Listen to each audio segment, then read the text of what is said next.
Mga kahuan, handa na ba kayong marinig ang pinakahihintay nating balita tungkol sa bagyo ngayong araw na to? Tara, panoorin na natin! Magandang umaga po sa inyong lahat. Narito na ang lagay ng ating panahon ngayong araw nga ng linggo, December 3, 2023. Sa ating latest satellite images, 3 weather systems ho ang nakakaapekto sa ating bansa.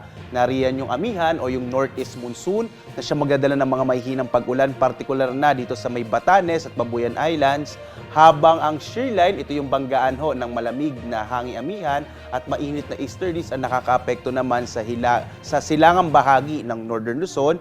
At sa malaking bahagi ng ating bansa, patuloy yung pag-iral ng easterlies o yung hangin nga na nagmumula sa karagatang Pasipiko. Ito ay mainit at medyo basa din ho at maaaring magdala ng mga pag-ulan lalong-lalo na dito sa may silangang bahagi ho ng Visayas at ng Mindanao. At generally ho, fair weather ang mararanasan sa malaking bahagi ng ating bansa. Pero may mga pag-ulan pa rin na dulot nga ng mga localized thunderstorms, ng shear line at ng easterlies. Mag-subscribe at i-click ang notification bell para laging updated sa mga araw-araw na balita tungkol sa bagyo sa ating bansa. Salamat sa inyong suporta mga kahuan. Enjoy the good weather. Abangan ang aming next bagyo update video.